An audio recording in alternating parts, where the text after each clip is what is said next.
Bonjour à tous, ravi de vous retrouver pour cette nouvelle édition de Sénat 360. Voici les titres. Des maires de banlieue appellent le gouvernement au sursaut. Réunis à Grigny à l'occasion des états généraux de la politique de la ville, ils s'inquiètent des coupes budgétaires qui frappent de plein fouet les quartiers populaires. Reportages et débats à suivre. Première interview télévisée pour Emmanuel Macron. Pendant 80 minutes, le chef de l'État a tenté de convaincre les Français du bien fondé de ces réformes. Peu d'annonces sur le fond, mais de la pédagogie sur l'action engagée depuis 6 mois. Analyse et décryptage dans un instant. Une loi contre les violences sexistes et sexuelles. L'exécutif prépare un texte pour sanctionner le harcèlement de rue et les viols sur mineurs. Alors que dans la foulée de l'affaire Harvey Weinstein, les témoignages se multiplient sur les réseaux sociaux. On en parle dans cette édition. Et je vous rappelle que vous pouvez réagir à tous nos débats sur Twitter avec le hashtag Sénat360. Vous pouvez également répondre à la question du jour. Emmanuel Macron vous a-t-il convaincu? Pour nous accompagner cet après-midi, Saveria Rejec et Nora Hamadi en direct de Grigny. Le multiplex politique et parlementaire, c'est tout de suite.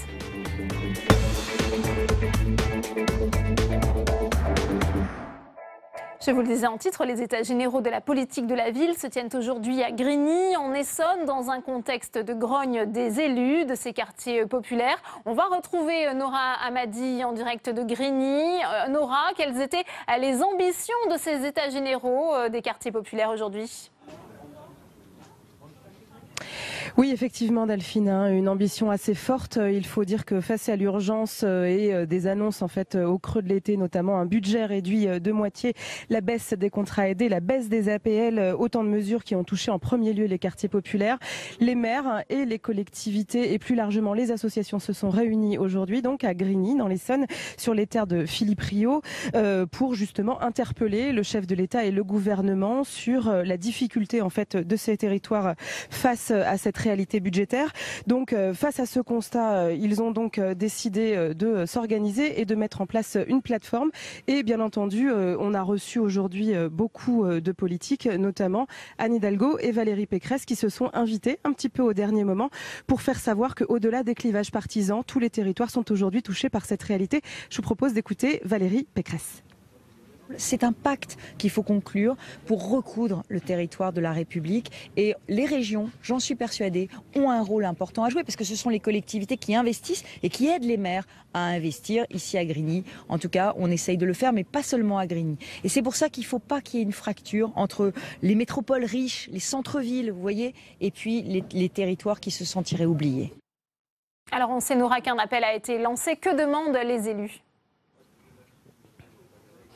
Eh bien écoutez, c'est simple, Delphine, il demande une sanctuarisation de la politique de la ville, le doublement en chiffrage de son budget et surtout une vision, en même temps le doublement des contrats aidés, des emplois francs et enfin un ministre de plein exercice, un ministre d'État qui serait en capacité de porter cette politique comme avait pu le faire en son époque Jean-Louis Borloo qui était présent ici toute la journée. Un message bien entendu que Jacques Mézard et Julien Denormandie, les deux ministres qui seraient potentiellement en charge de cette cohésion des territoires, auront certainement entendu, mais toutefois ils n'étaient pas présents aujourd'hui. Enfin, les élus demandent également à Emmanuel Macron de les recevoir au plus vite. Dans le cas contraire, ils n'hésiteront pas à passer à la vitesse supérieure afin de se faire entendre dans les prochains mois et garantir ainsi la vie de leur territoire. Merci beaucoup Nora et on vous retrouvera tout au long de cette édition. L'autre temps fort de l'actualité aujourd'hui, c'est cette première interview d'Emmanuel Macron en direct hier soir chez nos confrères de TF1 LCI. Le chef de l'État voulait faire de la pédagogie. Près de 10 millions de personnes ont suivi son intervention télévisée, sans toutefois être convaincus. Jordan Klein. Expliquer, justifier, traduire, sans forcément annoncer beaucoup de nouvelles réformes. Emmanuel Macron a surtout usé de pédagogie pour revenir sur ses premiers mois de mandat. Et d'abord, sur son style, sa patte de président. Pas de mea culpa, mais des éclaircissements sur ces formules polémiques. En l'espèce, le mot bordel, c'est du registre populaire. Quand on dit cela, on n'agresse pas ou on n'invective pas les Françaises et les Français. Je n'ai pas insulté qui que ce soit. Attendu au tournant sur le chômage, il remet à plus tard les effets des réformes engagées, tout en taclant sans jamais le citer François Hollande. Une manière pour lui de se détacher toujours un peu plus du bilan de son prédécesseur. La plénitude des réformes qui sont en train d'être conduites par le gouvernement, vous les verrez dans 1 an et demi, 2 ans. On ne juge pas l'action du président de la République simplement à un indicateur. C'est un de mes désaccords avec mon prédécesseur. Emmanuel Macron s'est aussi longuement expliqué sur l'ISF, l'impôt sur la fortune que le président souhaite restreindre à un impôt sur la fortune immobilière. Aucune inflexion, mais un objectif, faire revenir les talents dans l'Hexagone et arrêter avec ce qu'il appelle les passions tristes de la France contre les riches. La condition pour ne plus être à l'ISF, c'est d'investir dans l'économie française. Parce que c'est comme ça que nous serons pleinement souverains, qu'on pourra avoir des champions français et européens avec du capital français.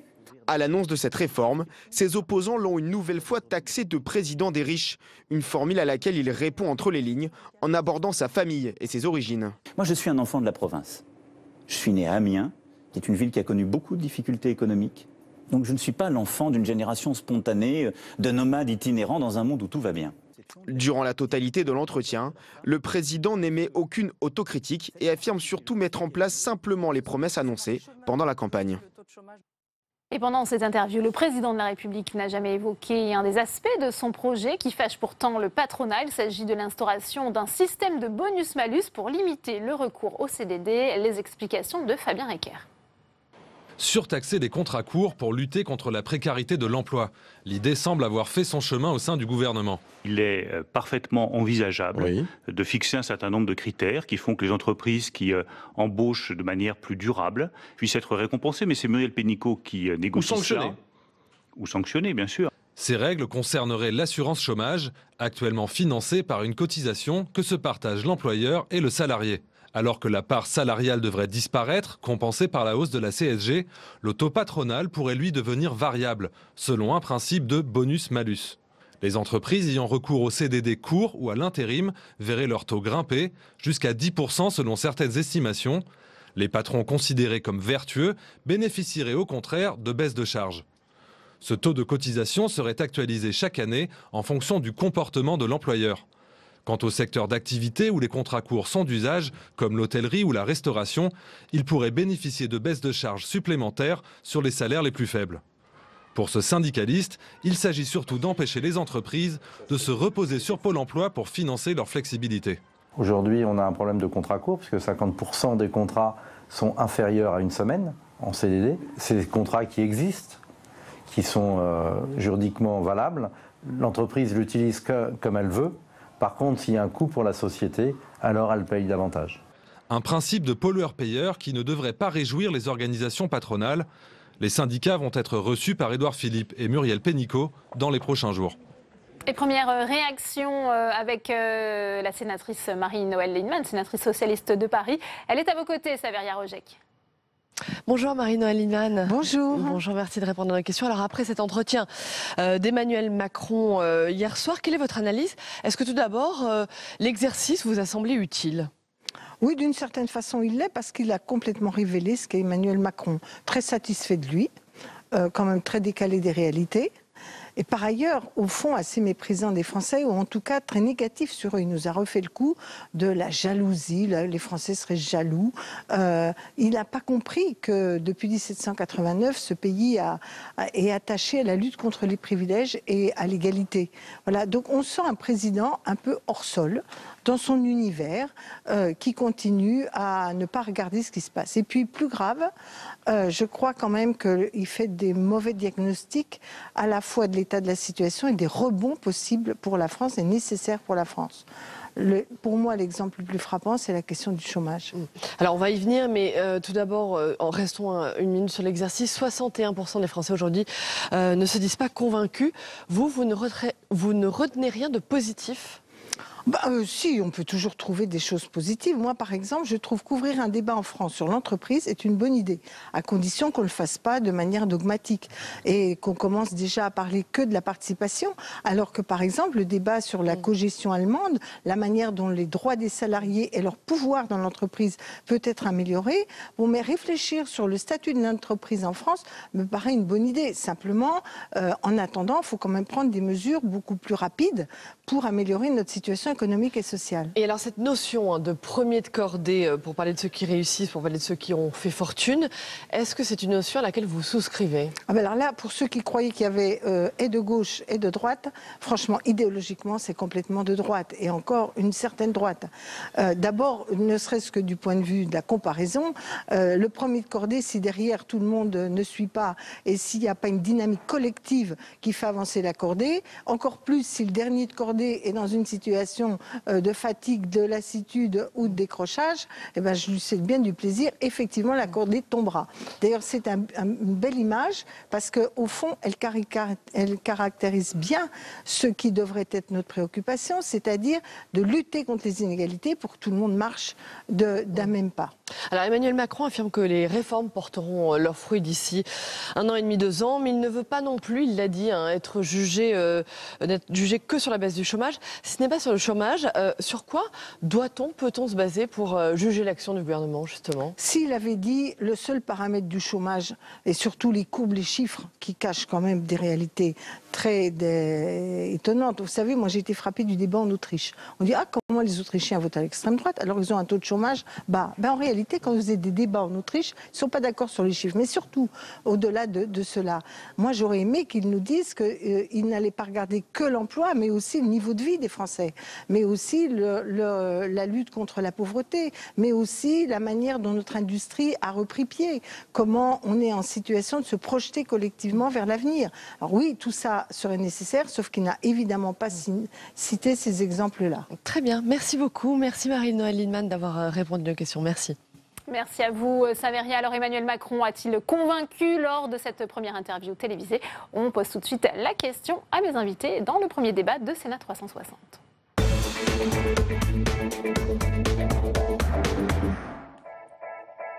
Et j'ai le plaisir d'accueillir sur ce plateau Jean-Daniel Lévy, bonjour, directeur du département politique et opinion d'Harris Interactive, auteur d'un sondage très commenté aujourd'hui, on va en parler bien entendu sur ce plateau. Merci d'être avec nous. Florian Silny qui est également sur ce plateau, bonjour, fondateur et directeur de l'agence de communication La Frenchcom, merci d'être avec nous. J'accueille également Ziad Gebran, vous êtes spécialiste de communication institutionnelle, directeur conseil de l'agence de communication Littlewing, merci à vous.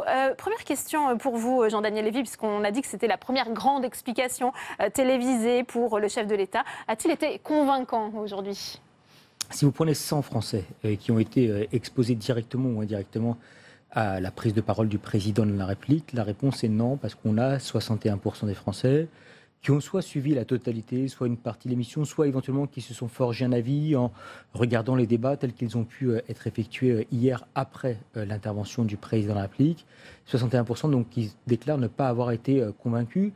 Ce qui est intéressant, et c'est souvent le cas, c'est que ceux qui ont vraiment regardé précisément ce qu'a dit le président de la République sont pour plus de la moitié convaincus par les propos du président. Donc tout se passe comme si il y avait une appréciation générale et une impression diffuse qui n'est pas forcément de la réussite de l'opération de la part du président de la République. Et en même temps, pour reprendre l'expression, en même temps, ceux qui ont vraiment regardé la posture, l'attitude ou les termes qui ont été utilisés par le président, un niveau de conviction qui a été un peu plus important de leur part. Ouais, Florian Silny, peut-être un mot sur le timing, sur cette date. On sait que ça a été choisi dernièrement par les conseillers du chef de l'État. C'était le bon moment de s'exprimer, il fallait faire preuve de pédagogie 5 mois après son élection. La vérité, c'est même un peu tard. Et Emmanuel Macron, il s'est retrouvé quasiment contraint de devoir parler devant la chute brutale qu'il a connue cet été dans les sondages. Les Français lui ont rappelé que la posture jupitérienne qu'il avait adoptée, elle était synonyme à ce moment-là d'éloignement et d'éloignement trop grand. Il a besoin de renouer le lien avec les Français, avec l'opinion publique. C'était l'objectif de cette interview qui devait également montrer qu'il avait 2 jambes, une droite, une gauche, ce qu'il a tenté de démontrer à travers Libérer et Protéger. Ce double objectif est-il atteint selon vous alors ? Compliqué pour Emmanuel Macron, au fond, aujourd'hui, de satisfaire les Français, parce qu'évidemment, les résultats ne peuvent pas être là. L'action politique qu'il a menée, elle est encore trop récente. Mais il s'agissait pour Emmanuel Macron, avant tout, de ne pas tomber dans les pièges dans lesquels François Hollande était tombé, avec la promesse de résultats trop rapides et, au fond, trop déceptifs pour l'opinion publique et ses électeurs. Ouais. Un mot avec vous, Ziad Gebran. C'est un exercice classique, finalement, de pédagogie, de communication présidentielle. Quel regard portez-vous sur ces 80 minutes d'interview télévisée ? En fait, c'est drôle puisque c'est vrai qu'on dit que Emmanuel Macron n'a pas été très présent vis-à-vis des Français pour expliquer sa politique. Pourtant, il a fait des grands discours. On pense à celui d'Athènes, celui de la Sorbonne. Mais pourtant, c'est vrai qu'on avait besoin d'un exercice un petit peu plus classique. Donc, c'est un format d'interview télévisé, comme d'autres présidents l'ont utilisé. Et donc, ça a été 90 minutes où il a pu expliquer de manière un peu plus longue que prévu, parce qu'on avait prévu que c'était uniquement 1 heure d'interview, de manière un peu plus longue que sa politique. C'est 5 mois de présidence. Après, est-ce que ça a convaincu les Français? Ça, il l'a dit lui-même, il faut attendre encore 1 an et demi à 2 ans pour voir les effets de ces réformes. Mais en tout cas, c'est un exercice assez classique par rapport à la communication qu'il a voulu installer depuis le début de son quinquennat. Ça, c'est intéressant parce qu'Emmanuel Macron, à la vérité, il ne s'est pas adressé aux Français jusque-là. Il s'est adressé à des catégories de Français, les unes après les autres, comme un discours B2B. On s'est adressé à des grandes catégories, mais on n'a pas fait la pédagogie et on n'a pas démontré qu'on était le chef d'orchestre de cette action politique. Et donc, on n'a pas favorisé l'acceptabilité de la réforme et des efforts que cela suppose auprès des Français. Alors que j'ai le plaisir d'accueillir Michel Soudé, rédacteur en chef adjoint responsable éditorial web du magazine Politis. Merci d'être avec nous. On évoque aussi ce glissement sémantique qu'on a tous observé chez Emmanuel Macron. Aujourd'hui, on ne parle plus de réforme, mais de transformation. Est-ce que ça a un impact auprès des Français, selon vous? Je pense que s'il a éprouvé la nécessité de changer de mots, c'est tout simplement parce que dans les quinquennats précédents, la réforme était devenue synonyme de régression sociale.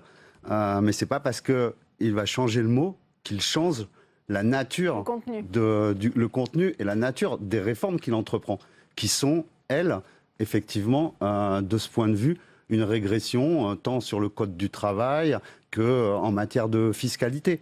Et ça, à mon sens, hier soir, il n'a pas fait la démonstration contraire. Est-ce qu'on peut dire qu'il n'a pas non plus vraiment révolutionné l'exercice? Jean-Daniel Lévy, on rappelait cette forme assez classique, somme toute, de l'entretien face à des journalistes à l'Élysée. Oui, non, l'exercice n'a pas été véritablement révolutionné. Il y a eu quelques modifications dans la réalisation par rapport à ce qu'on pouvait voir par le passé. C'était un peu plus dynamique et un peu moins statique, mais d'une manière globale, des journalistes qui posent des questions, un président de la République qui répond ou qui ne répond pas d'ailleurs aux différentes questions qui sont posées, un style ou une forme qui est effectivement un peu plus courte que ce qu'on a pu voir habituellement. C'est vrai qu'on est plutôt habitué à des émissions qui peuvent durer 1h30, 2 heures avec le président de la République. Donc là, c'était plus resserré. Et puis, au final, des Français qui attendaient un certain nombre d'explications et qui ne les ont pas toujours eues. Ce qui est assez frappant, c'est qu'il y a la perception d'un président qui a parlé, ou en tout cas qui a une stature au niveau international, qui a réussi à modifier un peu son image au cours des 6 derniers mois. On peut dire qu'il était perçu comme étant relativement jeune. S'il a réussi une partie de son opération, c'est qu'on ne le regarde plus comme étant un jeune responsable politique, mais on va plus le juger sur sa politique et sur l'efficacité ou sur les perceptions ou l'anticipation des conséquences en matière sociale. Et c'est là-dessus, peut-être qu'il n'a pas réussi suffisamment, en tout cas à ses yeux, à convaincre suffisamment les Français. Oui, il est capable de faire, nous disent les Français. En même temps, il y a des interrogations sur les conséquences de la politique qui peut être menée. Florian Sénéqui, c'est vrai qu'il y a un travail sur son image et sur son inexpérience, ce qui a pu apparaître au début de son élection. En revanche, sur cette image président des riches, là aussi, on sait qu'il y avait beaucoup d'attentes. Est-ce qu'il a réussi à gommer un peu cette étiquette, selon vous ? Alors en tout cas, c'est un boulet en termes de trait d'image pour Emmanuel Macron, et il s'agissait là d'une mission commando pour démontrer qu'il n'était pas au service d'une partie de la population française. Alors ces communicants, Emmanuel Macron, ils lui ont expliqué, il faut t'adresser à tous les Français, il faut te faire comprendre et entendre, pour ça il faut simplifier ton propos. Moi je crois qu'il est allé beaucoup trop loin dans la simplification de la société et la description qu'il en a faite, même s'il s'est posé au fond en réconciliateur de la société française et de ses différentes composantes, notamment lorsqu'il explique que les pauvres sont nécessairement jaloux de riches qui sont eux nécessairement égoïstes, et que les deux catégories sont renvoyées à leur excès. Moi, je crois que ce n'est pas, au fond, très efficace pour Emmanuel Macron, même si cette stratégie de communication, elle a évidemment été pensée pour impacter l'opinion publique. Ziad Gebran, sur cet aspect étiquette des présidents des riches, difficile de s'en débarrasser maintenant ? C'est difficile de s'en débarrasser. En même temps, j'ai pas eu l'impression qu'il a cherché à le faire, puisque c'est vrai qu'il partait en fait d'un point de départ qui était qu'il traînait ça comme un boulet. En même temps, il n'a pas fait d'annonce particulière pour contrebalancer cette image. Donc, on peut se poser la question si Emmanuel Macron n'avait pas envie justement de dire je suis tel que je suis, je fais ce que je dis et je dis ce que je fais, et puis point final. J'ai l'impression que c'était plus sur la posture qu'il a cherché à installer une image d'un président qui est droit dans ses bottes et qui ne veut pas dévier d'un iota, en tout cas avant 1 an et demi, le temps que les résultats apparaissent. Donc j'ai pas eu l'impression qu'il ait cherché particulièrement à gommer cette image-là, puisqu'il n'a annoncé rien de nouveau en fait par rapport à ce qui a déjà été discuté par ailleurs. Mais parce qu'en fait, Emmanuel Macron, il a cherché là à réformer ce que les Français, à modifier ce que les Français percevaient de lui en installant son propre storytelling.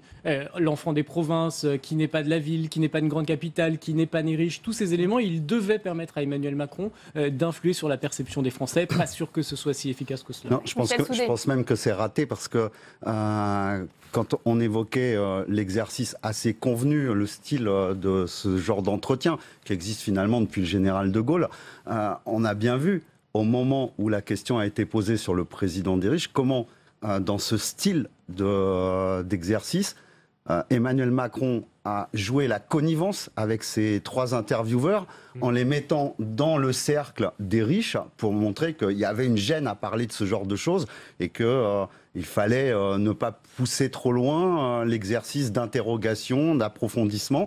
D'ailleurs, on n'a parlé que de l'ISF.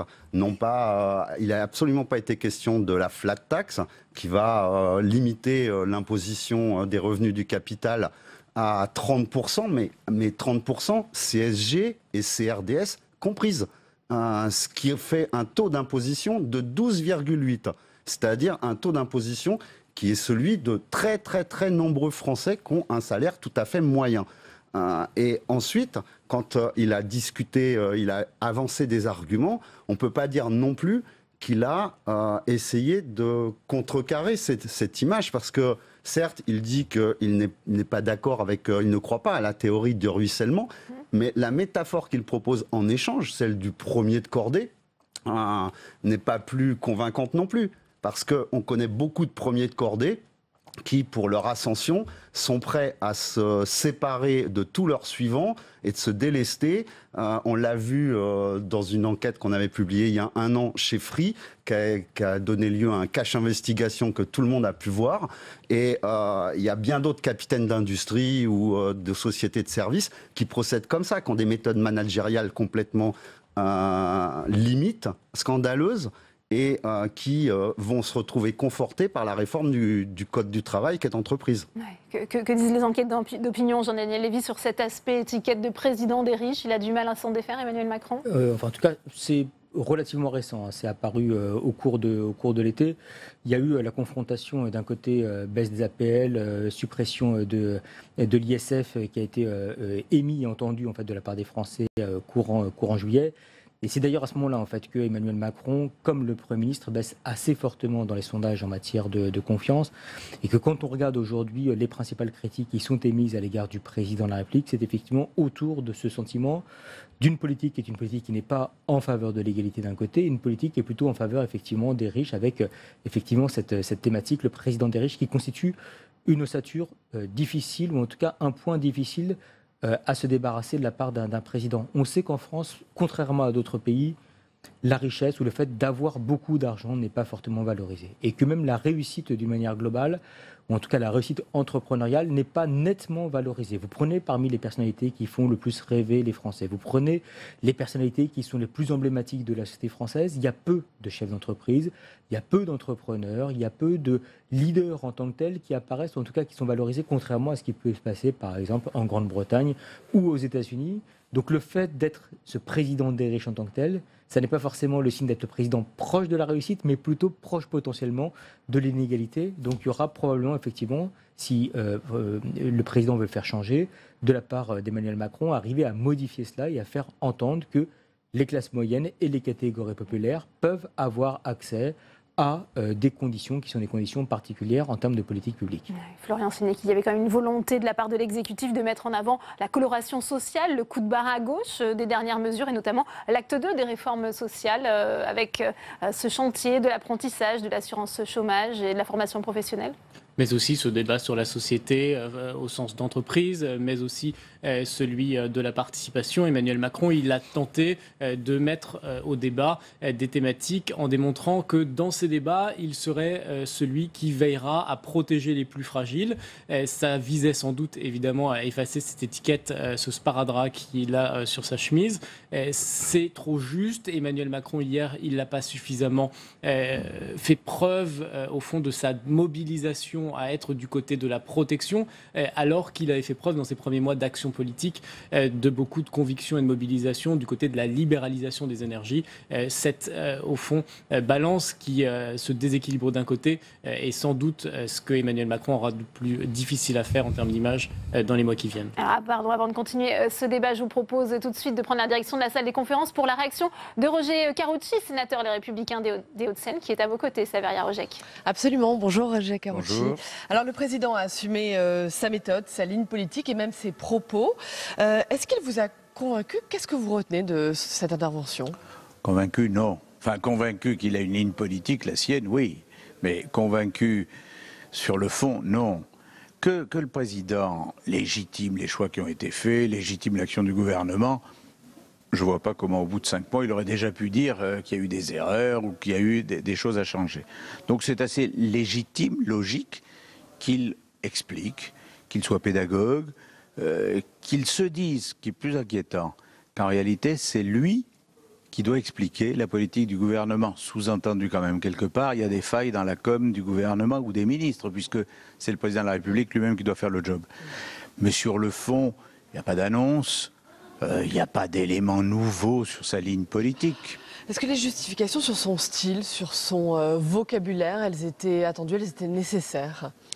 Ça, j'en sais rien. Moi, c'est pas ça, franchement, je le dis, c'est pas le fait d'utiliser tel ou tel mot qui peut me choquer, parce qu'il a 39 ans, il faut pas imaginer qu'il allait parler comme Molière. Donc, après tout, ça, c'est pas tellement le problème. Le problème, c'est les choix politiques qui sont faits, qui sont très ciblés. C'est vraiment des choix de libéral, mais de libéral profond. Une philosophie libérale qu'on peut accepter, mais il faut l'accepter, quoi. Alors, vous parlez de cette notion de philosophie libérale. Il a tenté de l'expliquer avec ce mot premier de cordée, pour parler de ceux qui réussissent, pour parler de ceux qui ont fait fortune. Est-ce que c'est une notion que vous comprenez, ou en tout cas laquelle vous souscrivez? On peut la comprendre. Moi, je suis de ceux qui disent tout ce qui peut libérer les énergies, tout ce qui peut libérer l'initiative, c'est une bonne chose, parce qu'en réalité, c'est bien les énergies, l'initiative qui feront qu'on sera plus compétitif, donc qu'on créera de l'emploi, qu'on créera de la richesse. Le petit problème quand même hier, c'est que en revanche, une fois créées toutes ces richesses, le côté répartition était moins net. C'est-à-dire, autant je peux approuver le président de la République quand il dit faites respirer le pays, allez, on y va, on crée, on fait. Ça, très bien. Sauf que tout le monde n'est pas premier de cordée. Bruno Retailleau a parlé d'un exercice d'autosatisfaction très loin des préoccupations des Français. Vous partagez, j'imagine, cet avis ? Je ne sais pas si c'est l'autosatisfaction. Il y a une vision très très particulière. C'est-à-dire que je pense que le président de la République est tellement conscient que son prédécesseur a été qualifié de ne jamais entrer dans les habits de président, que lui veut y être. Faites gaffe, faites attention. Hier, plusieurs reprises, il dit « nous », en parlant de lui, ou quand on est le président de la République, comme si c'était quelque chose de tout Roger à fait Karoutchi, en il dehors. y est trop dans ces habits-là de président de la République. Il incarne trop la fonction, c'est ce que vous essayez de nous dire. Je ne dis pas qu'il incarne trop la fonction, on n'incarne jamais assez la fonction. Mais c'est vrai que ça nous change plutôt positivement là-dessus, par rapport à François Hollande. Maintenant, le fait d'assumer ses choix pour le président de la République ne veut pas dire qu'on les partage. Donc, moi, je pense qu'il faut peut-être un peu plus parler aux classes moyennes, un peu plus parler aux gens modestes, un peu plus parler à ceux qui ont besoin de la solidarité nationale, même si je suis plutôt pour la solidarité, pas pour l'assistanat. Oui, au premier de cordée. Mais il ne faut pas oublier ceux qui sont au bout de la cordée, quoi. Très bien. Merci beaucoup. Vous. Merci Roger Karoutchi d'avoir répondu à nos questions. Merci.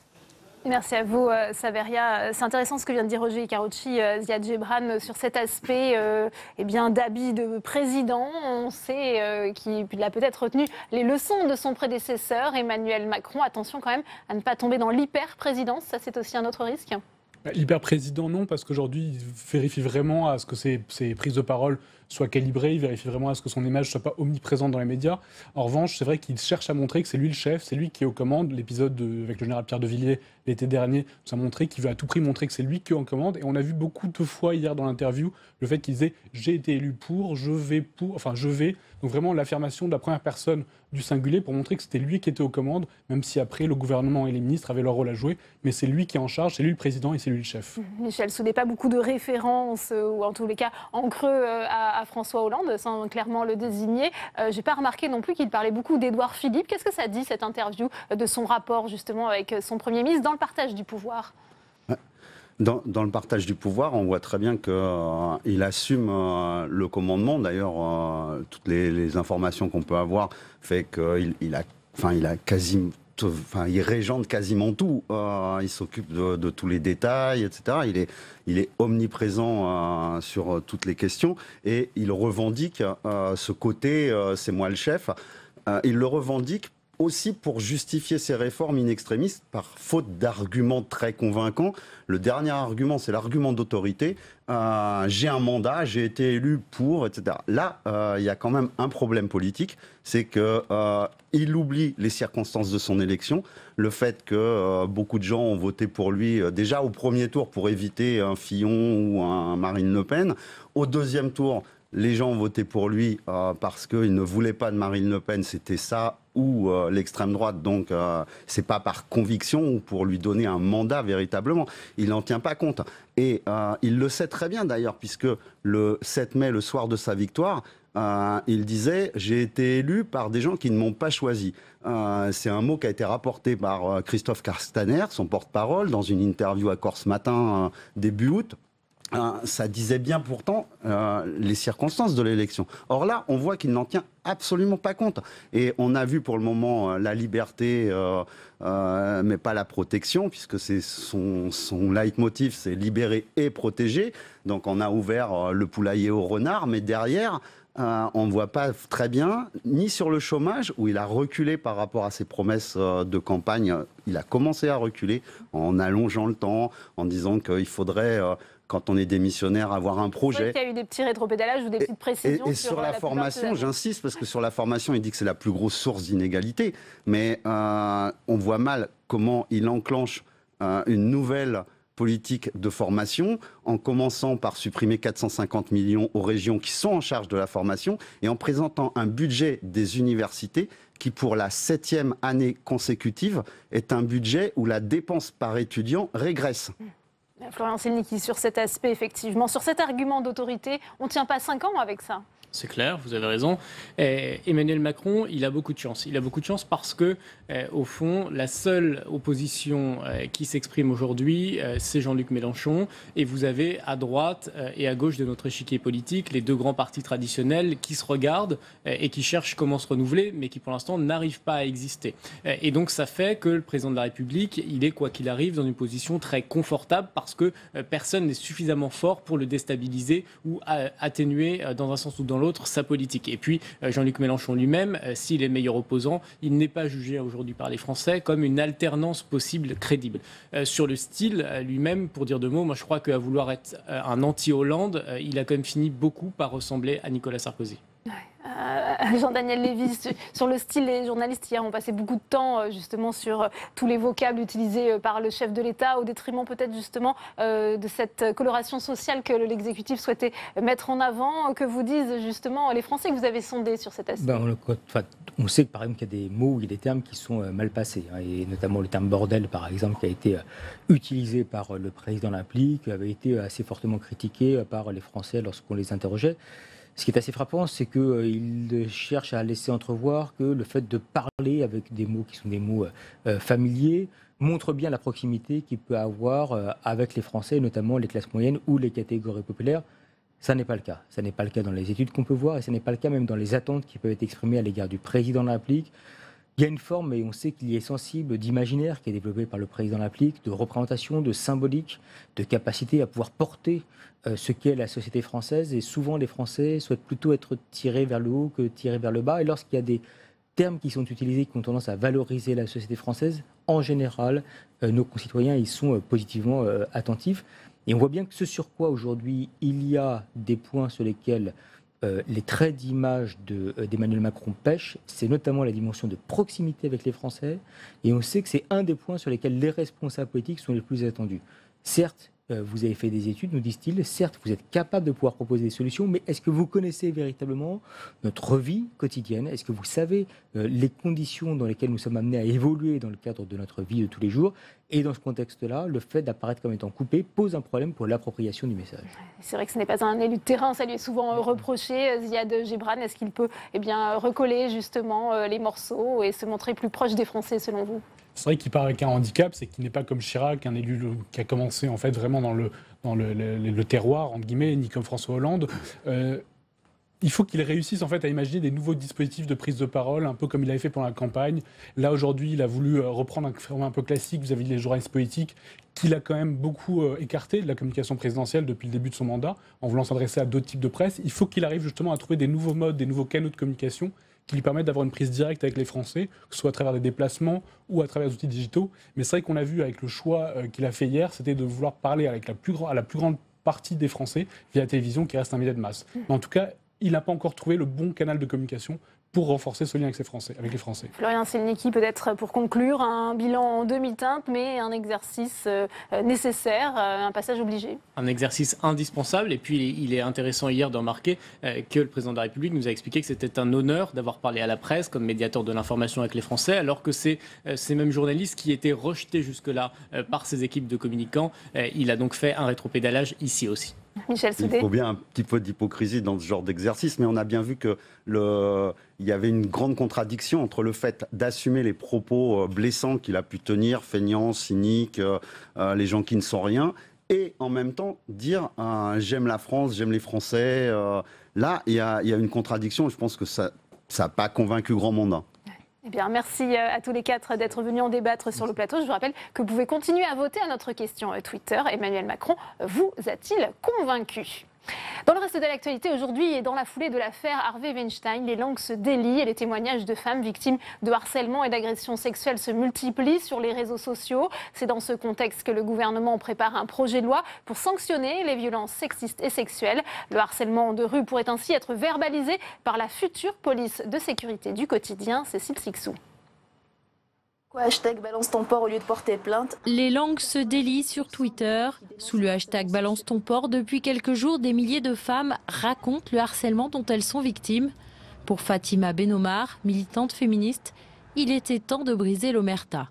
Le succès du hashtag balance ton port est très révélateur de l'ampleur en fait des cas de femmes victimes de violences de toutes sortes. Toutes les femmes expérimentent les agressions et le harcèlement sexuel, sexiste, tout ça. Et justement, c'était important que le grand public puisse s'emparer de ce hashtag et montrer que c'est un énorme fait de société. Un fait de société dont souhaite s'emparer Marlène Schiappa, la secrétaire d'État chargée de l'égalité entre les femmes et les hommes, prévoit dans sa future loi contre les violences sexuelles de sanctionner le harcèlement de rue et le président Emmanuel Macron y mettra les moyens avec la police de proximité.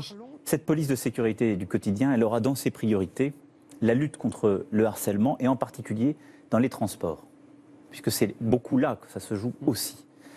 Et donc oui, je souhaite que nous puissions avoir une procédure plus simple de verbalisation lorsque de tels actes sont commis pour qu'il y ait une réponse immédiate. Autre mesure emblématique, la ministre compte définir un âge de consentement sexuel des mineurs. Car aujourd'hui, pour juger un viol, il n'y a pas de critère d'âge. Il faut juste que l'acte sexuel ait été commis par violence, contrainte, menace ou surprise. Enfin, dernière proposition, allonger les délais de prescription des crimes sexuels. Aujourd'hui, de 20 ans après la majorité de la victime, il pourrait passer à 30 ans. Si les grandes lignes du projet sont décidées, Marlène Schiappa en précisera les détails après une consultation citoyenne et une concertation avec les acteurs du secteur. Le projet de loi définitif devrait voir le jour premier semestre 2018.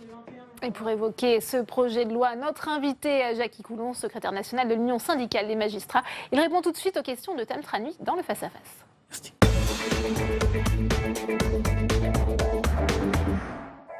Jackie Coulon, bonjour. Bonjour. Alors Marlène Schiappa a donc annoncé un projet de loi contre les violences sexistes et sexuelles pour l'année prochaine. On l'a entendu dans le sujet de Cécile Sixou, il y a plusieurs sujets dans ce projet de loi. Et on va commencer avec peut-être celui qui pose le plus de problèmes d'un point de vue juridique, celui du harcèlement de rue. Alors en faire une infraction punie par une amende, est-ce que c'est pour vous une bonne solution ? Ça va être difficile à caractériser cette infraction parce que d'abord il va falloir sur le plan légal la définir.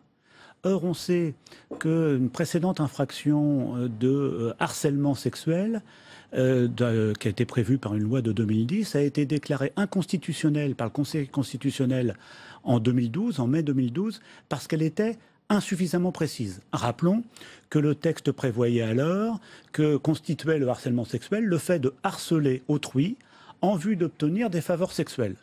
Eh bien, le Conseil constitutionnel a estimé que le texte n'était pas suffisamment précis pour être un texte pénal. Mais le harcèlement sexuel avait été redéfini en 2012, un texte qui est aujourd'hui appliqué. Exactement.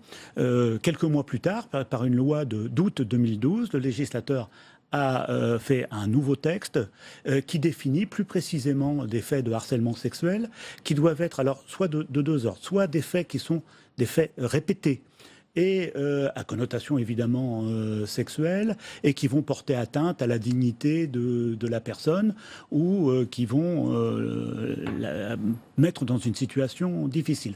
Ou alors des pressions graves. Et là, il n'y a pas besoin que l'acte soit répété. On a appelé ça le délit de chantage sexuel, des pressions graves qui peuvent porter la atteinte ou soit être intimidant, soit porter une atteinte grave à la personne qui est visée. Alors est-ce que le harcèlement de rue ne peut pas déjà être réprimé parce que c'est une forme de harcèlement sexuel dans la rue? Alors en fonction des faits qui pourront être constatés, ça c'est un deuxième point sur lequel on pourra revenir, en fonction des faits, eh bien, la loi existe déjà. Un certain nombre d'expressions... On connaît l'agression sexuelle, le harcèlement sexuel, l'injure en raison du sexe, il y a déjà un certain nombre de choses qui sont déjà réprimées. Toutes ces infractions existent déjà et pourraient qualifier des faits de ce qu'on appelle de harcèlement de rue. Les faits de harcèlement peuvent se passer aussi bien dans l'entreprise, mais aussi dans la rue que dans un lieu privé. Et de ce point de vue-là, la notion de harcèlement de rue n'a pas véritablement de signification. Elle n'apporte rien de plus que par rapport au texte qui existe actuellement. Pour vous, est-ce que c'est de la communication lorsque le gouvernement annonce vouloir légiférer sur ce sujet, un sujet qui a fait le cœur de l'actualité ces dernières semaines ? Je pense qu'il s'agit de répondre à une demande d'associations qui ont mis ce problème en exergue et qu'il s'agit de répondre à la préoccupation de ces associations. Mais sur le plan légal, sur le plan pratique, ça ne changera pas grand-chose parce que deuxième difficulté que je me dois d'aborder maintenant, c'est comment constater ces infractions-là. Si nous avons une plainte d'une personne, alors... si elle a été victime d'un harcèlement de rue, comme on dit, dans la rue par un inconnu, par hypothèse, elle va avoir des difficultés à identifier cette personne qu'elle ne connaît pas. Elle va déposer plainte, il va falloir identifier la personne, retrouver la personne, éventuellement la confronter, parce que la personne pourra ne contester les faits qui sont avancés. Et puis ensuite, il va falloir qualifier les faits entre... Une approche à caractère de séduction, de drague, et puis un véritable harcèlement de rue. Marlène Schiappa, d'ailleurs, l'a constaté, que ça serait certainement difficile à parler d'une zone grise entre la séduction consentie et l'agression sexuelle. On sait que ça doit être l'une des missions de la future police de proximité. Emmanuel Macron en a d'ailleurs reparlé hier lors de son intervention sur TF1. Oui, mais alors s'il faut qu'il y ait un policier derrière chaque femme qui est l'objet d'un harcèlement pour constater l'infraction, on a tout de suite compris que jamais cette infraction ne fera l'objet de verbalisation. Concrètement, il faut pouvoir constater ces infractions, pouvoir les poursuivre. Une législation identique existe en Belgique et n'est pas utilisée. Donc, de façon claire, il s'agit d'une annonce, et d'une annonce qui ne peut pas être véritablement suivie des faits pratiques. Alors, autre volet de ce projet de loi, un autre sujet qui a fait l'actualité dernièrement, c'était le fait de prévoir un âge en dessous duquel on estime qu'il ne peut pas y avoir de consentement de l'enfant en cas de relation sexuelle avec un adulte. On pense bien sûr au cas de cet enfant de 11 ans, et le fait qu'elle ait 11 ans n'avait pas suffi à prouver le viol. Alors ça, c'est une question de société à trancher par le législateur. L'organisation syndicale que je représente, l'Union syndicale des magistrats, n'est pas opposée à la fixation d'un âge limite. Encore faudra-t-il déterminer cet âge et puis, pour le législateur, avoir bien conscience de toutes les conséquences de la décision qu'il prendra. Si une adolescente de 14 ans et demi est amoureuse d'un garçon de 18 ans et 2 mois et qu'ils ont une relation sexuelle, eh bien, si l'on considère qu'en dessous de 15 ans, une mineure ne peut pas avoir de... Là, je va proposer Laurence Rossignol dans une proposition de loi sur ce sujet. Voilà. Et si on considère qu'en deçà de 15 ans, le consentement ne peut pas être valable, eh bien, sur la plainte des parents, par exemple, qui ne vont pas accepter cette liaison avec ce garçon, eh bien, le renvoi devant la cour d'assises de ce jeune homme de 18 ans sera inévitable. Il va y avoir une discussion donc sur l'âge. D'ailleurs, le Haut Conseil à l'égalité hommes-femmes préconise de fixer cet âge à 13 ans, par exemple. Est-ce que ça vous paraît plus satisfaisant si on considère l'exemple que vous venez de donner? Alors ça, c'est vraiment au législateur de fixer cette limite. C'est un problème donc, de législation. Il faut qu'il y ait un débat approfondi. Comme je dis, en prenant en compte toutes les conséquences, en ayant bien conscience des conséquences de la décision. Et nous, les magistrats, nous appliquerons la loi. Autre sujet, l'imprescriptibilité des viols sur mineurs. On sait que c'est un sujet qui a beaucoup fait parler les associations dernièrement. Bon là, le projet de loi proposerait plutôt que la prescription passe de 20 ans à 30 ans en cas de viol sur mineurs. Alors, premier point sur l'imprescriptibilité, nous considérons que quelle que soit la gravité de cette infraction de nature sexuelle, ça ne peut pas être couvert par une imprescriptibilité, car les seuls crimes qui sont imprescriptibles, ce sont les crimes contre l'humanité. Et il y a quand même une différence de degré qu'on ne peut pas évidemment contester entre des infractions sexuelles et puis des crimes contre l'humanité. Second point, la proposition de porter à 30 ans le délai de prescription à compter de la majorité, c'est-à-dire donc de... 38 ans, donc, serait l'âge limite pour pouvoir porter plainte. Si actuellement, c'est 20 ans, donc c'est 38 ans, et donc ce serait maintenant 48 ans si le projet aboutit. Alors là aussi, c'est évidemment au législateur de fixer cette limite. Sur le plan des principes, je ne suis pas opposé à ce qu'on allonge le délai, mais il ne faut pas non plus penser que nécessairement ça va rendre la vie plus facile, j'allais dire, aux victimes. Parce que le temps passant, il est toujours plus difficile d'obtenir des preuves et l'enquête va être d'autant plus difficile.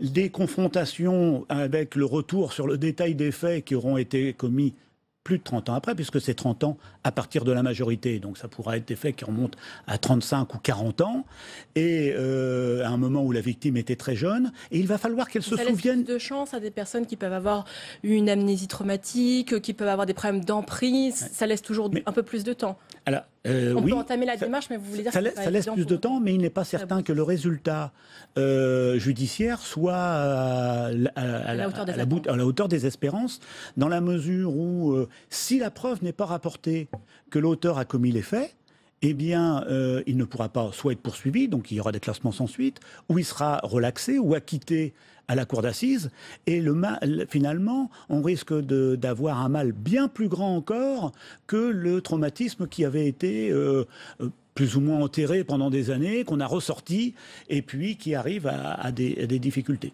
Donc, méfions-nous. Est-ce que c'est vraiment à la justice d'apporter une catharsis, en quelque sorte, un effet réparateur du traumatisme de la victime? Jusqu'à un certain point, oui, mais est-ce que le mieux n'est pas là l'ennemi du bien? Merci beaucoup Jackie Coulon d'avoir répondu à mes questions autour de ce projet de loi qui est donc annoncé pour l'année prochaine. Merci Jackie Coulon, merci à vous Tam. Les déserts médicaux, les gouvernements précédents n'ont pas réussi à inverser ce phénomène qui s'accroît. Sans mesures coercitives, l'exécutif entend néanmoins déployer une série de mesures pour permettre l'accès aux soins à chacun sur l'ensemble du territoire. Dans ce cadre, l'usage de la télémédecine pourrait prendre de l'ampleur. Stéphane Amalian. Près de 8% de la population française vit dans une zone dite désert médical. Un défi pour l'accès aux soins auquel le gouvernement tente de répondre. Principale mesure, le doublement du nombre de maisons de santé. Le principe est simple, sont réunis sous le même toit infirmiers, généralistes et spécialistes pour mutualiser les moyens. On en compte aujourd'hui plus de 900 sur le territoire. Autre annonce, le développement de la télémédecine. Grâce aux nouvelles technologies, il est désormais possible pour un médecin de soigner à distance. L'objectif de haut débit sur tout le territoire annoncé par Emmanuel Macron entre dans ce cadre. L'exécutif prévoit de définir un cadre juridique pour cette activité. Autre mesure, les médecins à la retraite seront incités à continuer le travail grâce à un allègement de charges. Les infirmiers libéraux, eux, pourront voir leurs compétences élargies et suivre des patients en partenariat avec des médecins généralistes. En revanche, pas question de toucher au principe de libre installation, mais le gouvernement incitera les médecins généralistes à exercer dans des zones sous-dotées. 200 millions d'euros d'aide sont prévus. Et dans notre multiplex, on retrouve Saveria Rojek, toujours en direct de la salle des conférences avec le sénateur Les Républicains du Loiret, Jean-Noël Cardou. C'est lui qui est en charge ici au Sénat de cette question des déserts médicaux. Bonjour Jean-Noël Cardou, merci de répondre à nos questions. Bonjour, oui. Le gouvernement a donc présenté vendredi dernier toute une série de mesures pour lutter contre ces déserts médicaux. Comment vous jugez ces annonces, vous qui êtes l'auteur justement d'un rapport sur la question? Est-ce que ce sont des bons leviers pour lutter contre ces déserts médicaux?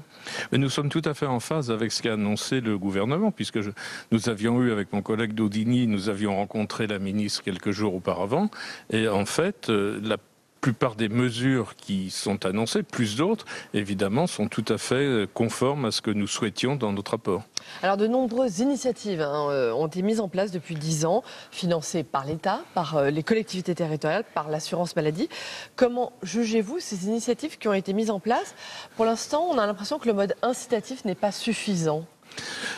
C'est pas tellement que le mode incitatif soit insuffisant, c'est que beaucoup d'initiatives ont été prises, c'est ce que nous avons appelé des initiatives foisonnantes, mais que jamais personne n'en a fait l'inventaire, n'en a fait l'évaluation et n'en a fait un catalogue sous forme de guichet unique. C'est ce que d'ailleurs propose le gouvernement, de faire un guichet unique via les ARS.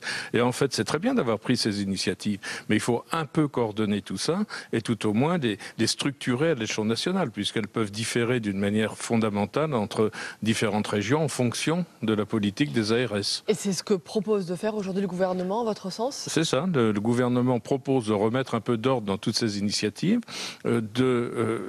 proposer de faire un guichet unique, à la fois de recensement de toutes ces initiatives pour les coordonner, mais aussi un guichet unique d'accompagnement pour les candidats jeunes médecins qui voudraient s'installer et pouvoir profiter aussi de ces fameuses aides. Voilà, c'est ça. Dans le plan du gouvernement, c'est encourager les solutions locales, favoriser le recours à la télémédecine et surtout multiplier par 2 le nombre des fameuses maisons de santé. Est-ce que la solution, elle est là aussi pour vous? Elle est en partie là. Les maisons de santé, il y en a à peu près 900 qui ont été créées, d'après ce qu'on a en tête. La ministre promet de les porter à 2000 d'ici 2020. C'est une bonne solution. Les jeunes médecins veulent exercer en groupe, veulent pouvoir confronter leur point de vue, veulent avoir des relations privilégiées avec les autres professions paramédicales, mais ça ne suffit pas. Ça ne suffit pas, il faut avoir d'autres incitations, et en particulier les stages. Les stages sont quelque chose d'extrêmement important, puisqu'on sait que la plupart des jeunes médecins s'installent à proximité de la faculté qui les a formés, donc il faut permettre à des maîtres de stage, les financer, leur donner des moyens matériels pour avoir des stages en ambulatoire de jeunes médecins.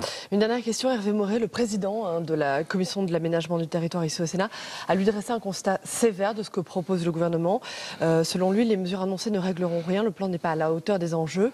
Il faut réguler au besoin de façon coercitive. Ce n'est pas pour me surprendre, puisque Hervé Maurey était à l'origine de l'amendement qui avait déclenché la mission de la MEX au dernier PLFSS. En fait, les autres professions qui ont, eux, demandé une régulation sont les infirmiers et les sages-femmes. La régulation consiste à interdire praticien nouveau de s'installer dans une zone sous-dotée s'il n'y a pas un départ dans cette zone sous-dotée. Donc c'est pas pour cela que le praticien auquel on aura interdit de s'installer ira dans une zone sous-dotée. Et donc à partir de là, je pense que des mesures coercitives pour lesquelles la profession n'est pas prête, auraient plutôt pour effet de dissuader les jeunes médecins qui envisageraient d'exercer en libéral dans des zones sous-dotées, de les éloigner encore une fois de... Il faut rester sur des mesures incitatives et pas coercitives, c'est ce que vous dites. C'est ce que préconise notre rapport, c'est ce qu'a compris le gouvernement. Et en fait, nous sommes partis, si dans quelques années ou dans quelques mois, on se rend compte que ces mesures-là n'ont pas produit leurs effets, peut-être faudra-t-il revenir en arrière. Mais dans l'immédiat, je pense qu'il faut tenter ces mesures incitatives plutôt que ces mesures coercitives. Très bien, merci beaucoup. Merci d'avoir répondu à nos questions. Merci Je vous en beaucoup. prie. Merci à vous, Saveria. Je vous le disais en titre, près de 200 élus sont réunis aujourd'hui à Grigny, en Essonne, à l'occasion des 40 ans de la politique de la ville. Ils appellent le gouvernement à un sursaut et demandent un fonds d'urgence pour les quartiers les plus défavorisés. On va tout de suite retrouver Nora Hamadi avec Hélène Geoffroy, qui a été maire de Vaux-en-Velin et ancienne secrétaire d'État à la ville. C'est à vous, Nora. Hélène Geoffroy, donc maire de Vaux-en-Velin, vous êtes ancienne secrétaire d'État à la politique de la ville. En quoi était-ce important pour vous d'être présente à Grigny aujourd'hui pour ces états généraux de la politique de la ville? Ce qui est important, c'est de dire que la politique de la ville, pour qu'elle réussisse, doit s'inscrire dans de la continuité. Parce qu'on ne peut pas faire des arrêts permanents des politiques publiques. Et ce qui me rend perplexe aujourd'hui, c'est de ne pas vraiment voir la ligne bien clairement définie sur les axes prioritaires du gouvernement.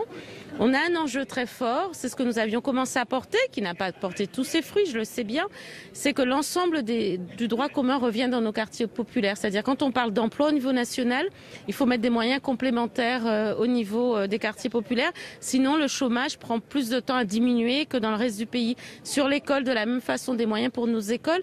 Et pour cela, il faut absolument garder les deux aspects, l'urbain, avec ce renouvellement urbain indispensable, et le volet humain, qui est l'ensemble des politiques de cohésion sociale. Diriez-vous que la politique de la ville a été sacrifiée par le gouvernement sur l'autel de la rigueur budgétaire? Moi, j'attends l'exercice budgétaire qui est devant nous pour en voir les lignes fortes.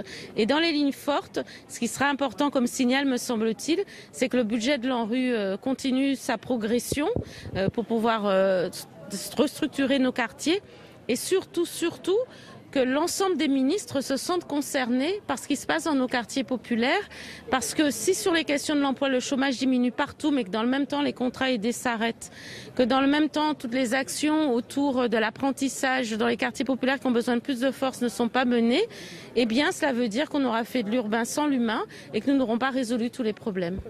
Je le disais en préambule, vous êtes vous-même ancienne secrétaire d'État à la politique de la ville. N'est-ce pas un mauvais signal aussi envoyé par le gouvernement que de ne pas avoir nommé en fait un ministre de plein droit sur ces questions?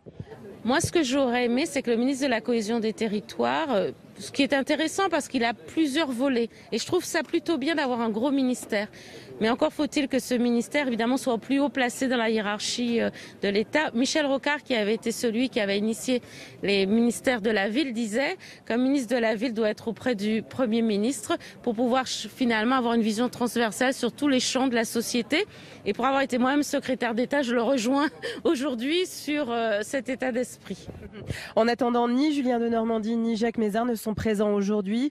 Est-ce à dire que cet appel que vous portez avec les maires de villes de banlieue aujourd'hui n'est pas encore arrivé, ne serait-ce qu'au ministère et encore moins au chef de l'État? Moi, j'ai entendu hier Emmanuel Macron dire qu'il avait entendu notre appel et qu'il recevrait les maires. Donc c'est lui-même qui l'a dit à son interview hier soir. Donc j'espère effectivement que ce sera suivi des faits, parce que je pense qu'il est indispensable que nous puissions expliquer ce qu'est la politique de la ville, parce que je crois que ce qui se passe aujourd'hui, c'est que nous n'avons pas de personnes peut-être suffisamment convaincues que la politique de la ville fonctionne et qu'il faut peut-être que nous dissipions ce malentendu-là. Merci beaucoup. Merci à vous, Nora. Alors, on le disait, les élus sont réunis aujourd'hui à Grigny à l'occasion des états généraux de la politique de la ville. Pour eux, il y a urgence, surtout depuis les annonces du gouvernement jugées défavorables au quartier. La suppression de nombreux contrats aidés fragilise la situation de certaines banlieues. C'est le cas dans ce centre de santé de Saint-Denis. Reportage de Flora Sauvage. À la cité des Francs-Moisins à Saint-Denis, l'inquiétude est palpable. Entre les coupes dans le budget de la politique de la ville et le gel des contrats aidés, les associations de ce quartier populaire craignent le pire. Voilà, patientez, le docteur va venir vous chercher. La place santé est une institution dans cette cité de 10 000 habitants. Ce centre médical compte 6 médecins, généralistes et gynécologues. Rendez-vous à quelle heure? Mais aussi des médiatrices de santé. Ici, on soigne les plaies, au sens propre comme au figuré. C'est pour le bébé ou pour vous? Oui, pour le bébé. D'accord. Pour son vaccin. Pour son vaccin?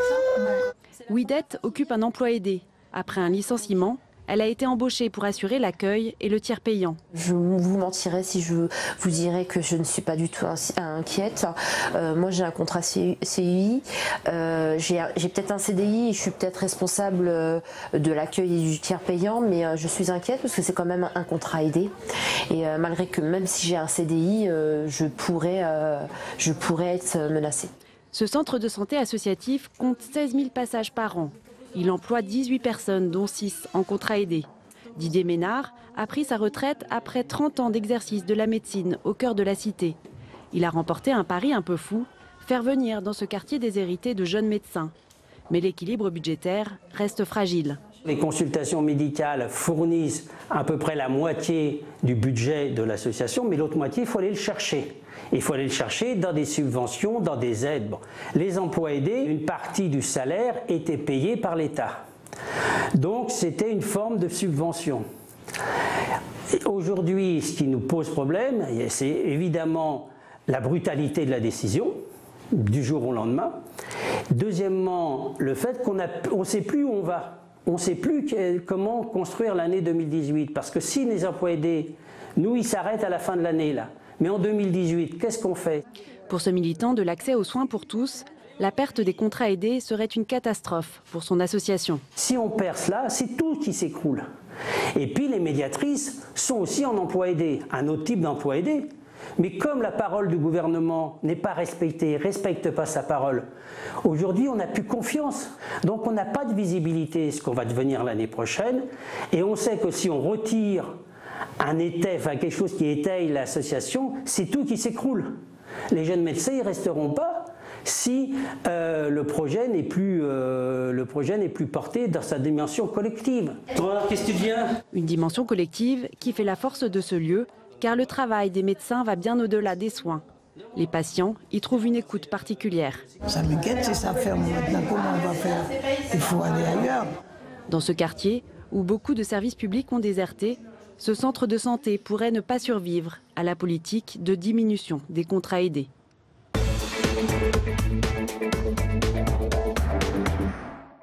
On ouvre le débat dans Sénat 360 avec mes invités sur ce plateau. Fabienne Keller, bonjour. Vous êtes sénatrice LR du Bas-Rhin. Vous avez beaucoup travaillé sur ces questions de rénovation urbaine et de banlieue. Merci d'être avec nous. Jean-Philippe Gautret est également sur ce plateau. Bonjour. Vous êtes maire Front de Gauche de Fontenay-sous-Bois, c'est dans le Val-de-Marne. Renaud Epstein est également avec nous. Bonjour. Vous êtes maître de conférence à Sciences Po Saint-Germain-en-Laye, spécialiste des politiques urbaines.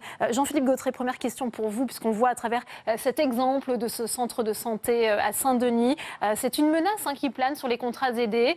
Ça vient fragiliser déjà une politique de la ville mise à mal par des décisions de l'exécutif. Quel regard portez-vous justement sur toutes ces annonces ?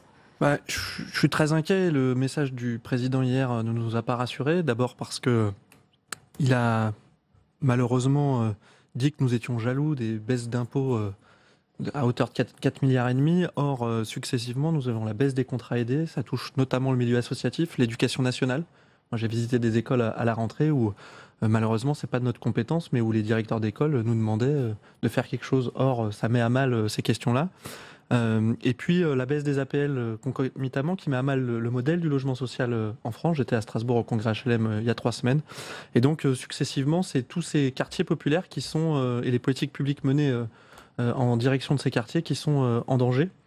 Si vous associez au contexte politique où successivement ces derniers gouvernements ont baissé les dotations pour les services publics, parce que dans ces quartiers il faut surtout des services publics, des hommes et des femmes au service de politique publique, nous sommes plus qu'inquiets mais en colère. Vous aviez beaucoup d'élus aujourd'hui, puisque j'étais présent à Grigny, très Justement, en colère. vous étiez à Grigny, que demandent les élus sur place? Un fonds d'urgence, c'est ça? Un fonds d'urgence notamment, mais déjà des mesures très concrètes préalables, notamment la suspension immédiate des contrats aidés et leur maintien. On parle de 54 000 contrats aidés supprimés. Le rétablissement immédiat des financements de la politique de la ville et effectivement un fonds d'urgence immédiat de 100 millions d'euros en plus. Et puis, dans un deuxième temps, de travailler à un plan national de solidarité établi dans un délai de 3 mois. On a un nouveau rendez-vous prévu pendant le congrès des maires à l'hôtel de ville de Paris le 24 novembre pour essayer de construire si le gouvernement, puisque le président a ouvert la porte hier à une discussion avec les élus, mais nous avons eu aucune présence gouvernementale cet après-midi, aujourd'hui à Grigny. Fabienne Keller, on fête cette année les 40 ans de la politique de la ville. Est-ce qu'on assiste aujourd'hui à un recul, selon vous ? Alors, les quartiers sont objectivement en situation toujours très difficile, parfois aggravée, parfois améliorée, mais ça reste un sujet majeur. Et pour moi, clairement, ça doit être une priorité de l'action publique. Donc, les maires, les élus qui se sont mobilisés à Grigny ont voulu, je crois, marquer cette priorité de quartier qu'on connaît pas très bien parce qu'il n'y a pas beaucoup de choses à y faire, hein, donc l'ensemble des Français ne les connaissent pas trop. Et puis c'est vrai qu'il y a eu en 2017 gel de 50 millions de crédits de politique de la ville, les contrats aidés qui sont très utilisés par exemple par les régies de quartier. Hein. La plupart des salariés relèvent de ces statuts, mais le ministre, hein, Jacques Mézard, a pris déjà il y a quelques jours des engagements de stabilité des crédits en 2018 sur la base du niveau élevé 2017, hein, avant gel. Alors, moi je ne suis pas porte-parole du gouvernement, mais je crois qu'il y a une prise de conscience au niveau du budget, donc ça c'est quand même concret, du fait qu'il ne fallait pas faire de la politique de la ville une variable d'ajustement. Après, il y a le sujet important pour moi aussi, qui est les politiques de droit commun. On a vu un centre de santé. Il y a la question de l'accès concret, hein, à la santé. Il y a la question des politiques éducatives. Là, on est plutôt content du dédoublement des classes préparatoires en zone prioritaire. Hein. REP+, c'est un peu technique, mais c'est les quartiers à 12 les élèves, effectivement. Voilà, moi j'ai eu la chance là d'en visiter une parce que le ministre de l'Éducation nationale est venu à Strasbourg, Maille-Jacqueline, dans un quartier très sensible. Franchement, j'étais impressionnée. Le dispositif fonctionne, mais pas parce qu'on divise des classes par deux, parce que les enseignants sont formidables et qu'ils s'impliquent. Ça ne veut pas dire qu'il n'y a pas des mesures d'accompagnement nécessaires. Je vous entends, monsieur le maire, sur les classes qui sont juste, pas REP+, mais peut-être REP tout simplement. Hein, il y a besoin d'un accompagnement. Mais en tout cas, ce qui est très intéressant, je ne suis pas professionnelle de la pédagogie, mais c'est qu'il y a de la construction d'outils par les instituteurs, par les maîtres, par les équipes pédagogiques, qui pourront probablement être déclinés pour mobiliser des enfants. Est essentiel quand on voit le taux de décrochage scolaire Absolument. Qui s'est accru dans les quartiers ces dernières années. René Epstein, la politique de la ville, c'est un édifice extrêmement complexe. Hein, c'est pas moi qui le dis, c'est Olivier Klein, c'est le maire socialiste de Clichy-sous-Bois. Et dès qu'on touche un cursus, eh bien, c'est tout l'édifice qui est déstabilisé. Est-ce qu'il y a une mauvaise façon de la part du gouvernement d'appréhender justement cette politique de la ville en faveur des quartiers ? Non, juste la complexité des politiques publiques, c'est pas propre à la politique de la ville. Hein. Vous prenez n'importe quelle politique, elle va être extrêmement complexe vu de l'extérieur. Est-ce qu'il y a une bonne manière, une mauvaise manière de l'appréhender ? Moi, je dirais, s'agissant de l'actuel gouvernement, je suis bien dans la capacité de le dire parce que je ne crois pas qu'il l'appréhende d'une quelconque façon. Symboliquement, le fait qu'il n'y ait pas de ministre, ministre de la ville et que personne ne sait encore si c'est de Normandie ou Mézard qui véritablement s'en occupe, était quand même un affichage. Voilà, il y a une dimension d'affichage qui est importante. C'est pas exact. Monsieur Mézard est à la fois ministre des Territoires ruraux et de la ville et c'est revendiqué. Hein, que ce soit les deux natures de territoire. Il est venu à des réunions du Conseil national des villes, hein, que je co-préside, donc avec Olivier Klein, le maire de Clichy. Donc je pense qu'on ne peut pas dire qu'il n'y a pas de ministre. Non, mais je dis, dans l'intitulé gouvernemental, le fait de ne pas afficher un ministre en charge de la ville, ce qui est inédit depuis quelques mois du premier gouvernement Jospin, était symboliquement important. Et je pense qu'il y avait derrière un affichage que vous venez de rappeler, qui est celui de dire ne nous focalisons pas sur ces quartiers, regardons les territoires. Sauf que la réalité, c'est en ça que moi, je m'interroge sur ce qui a pu être annoncé ces derniers mois, c'est on n'arrive pas à voir aujourd'hui quelle est la nature du projet porté pour les territoires, et les territoires pauvres ou populaires en général, qui soient des quartiers d'habitat social en milieu urbain ou pour d'autres territoires en milieu rural. Et il y a toute une série de décisions qui ont été annoncées, vous en avez rappelé quelques-unes, qui touchent particulièrement les quartiers populaires des banlieues, mais qui touchent plus largement un certain nombre de territoires pauvres. Toute une série de décisions qui ont été pensées, annoncées dans une logique qui était budgétaire, éventuellement macroéconomique, réduire la dépense, sans penser les effets territoriaux, et notamment les effets territoriaux pour les collectivités, les territoires les plus pauvres. Le pari, me semble-t-il, qui est assez clair, c'est de dire on va... voilà, c'est la théorie du ruissellement, c'est on fait des décisions qui vont produire un effet macroéconomique de développement, qui vont créer de l'emploi, qui vont permettre à terme de bénéficier à ces territoires. Seul problème, c'est la leçon de ce qui s'est passé dans la deuxième moitié des années 90, hein, à partir de 96-97, on a eu une relance en France, on a eu des taux de croissance importants. Qu'est-ce qu'on a vu ? Ça a bénéficié à tous les territoires, sauf aux quartiers populaires. Il y a des freins spécifiques. La politique de la ville peut peut-être contribuer à ça, à faire que ces quartiers bénéficient d'une éventuelle reprise. En l'état actuel, ce n'est pas pensé. Jean-Philippe Gautret, certains disent que la situation est explosive. On se souvient tous des banlieues. Est-ce qu'il y a eu un nouveau risque d'émeute, peut-être, qui est sous-estimé par le gouvernement ? D'émeute, je ne sais pas, mais en tout cas, la question des contrats aidés les fait réfléchir, c'est sûr, puisque un certain nombre de jeunes, notamment, étaient embauchés, étaient un moyen d'insertion, les contrats aidés dans des clubs sportifs, notamment, et dans le milieu associatif. Et j'entends ce que vous disiez sur la question de l'éducation nationale et du dédoublement des classes, mais c'est l'arbre qui cache la forêt, c'est une bonne intention, sauf que ça s'arrête au CP. On a fait ça sans concertation avec certaines villes, ça leur a coûté de l'argent sans les doter de moyens supplémentaires, puisqu'il fallait bien dédoubler les classes. Et donc c'est pavé de bonnes intentions, sauf que la réalité aujourd'hui, c'est qu'on a besoin de services publics de l'emploi, de services publics de l'éducation, de services publics de police.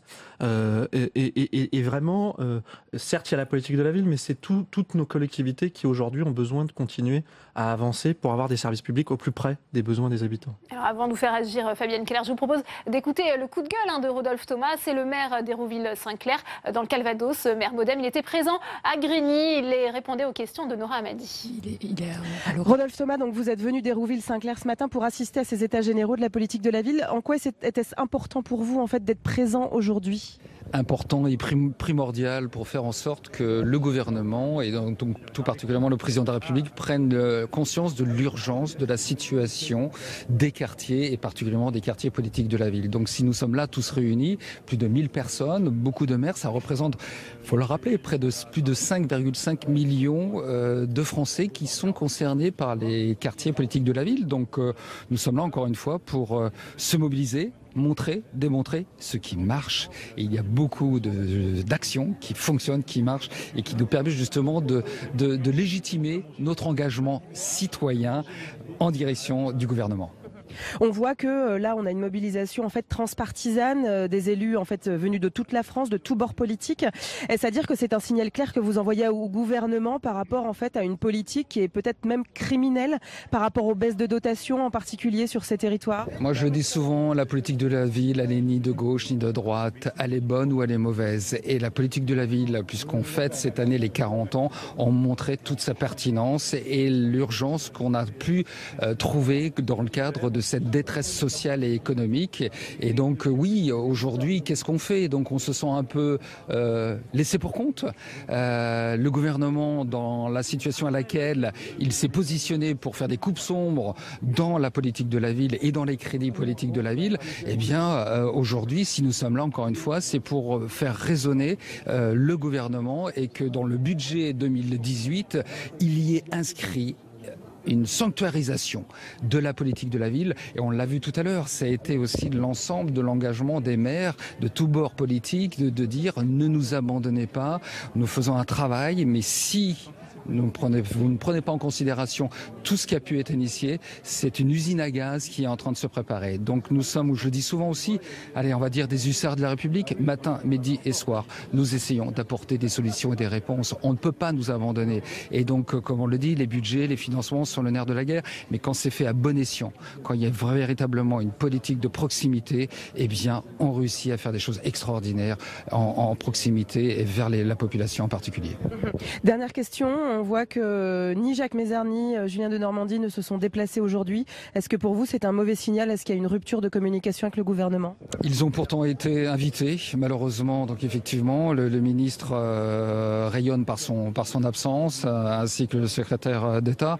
Maintenant, à nous de montrer encore une fois qu'il y a une mobilisation avec l'ensemble des élus. Je crois que c'est ce qui nous importe le plus. Et comme je le disais tout à l'heure, nous sommes de moins en moins représentés à l'Assemblée nationale ou bien encore au Sénat. Car dans le cadre du non-cumul des mandats, nous devons agir fortement, nous les élus, parce que nous ne pouvons plus nous exprimer dans les instances exécutives, que ce soit à l'Assemblée ou le Sénat. Et donc c'est pour ça que cette première rencontre des États généraux est très importante. Et donc nous aurons bien sûr à même de nous mobiliser tout au long de la fin de l'année 2017 jusqu'au budget pour montrer que ce gouvernement ne doit pas oublier quand même toutes celles et tous ceux qui s'investissent j'insiste matin, comme je disais matin, midi et soir, pour la République et pour les quartiers en priorité. Et bien sûr, avant toute chose, en direction des jeunes et des moins jeunes qui souffrent dans les quartiers. Et donc, nous devons être entendus et aidés. Merci beaucoup, Rodolphe Thomas. Merci à vous.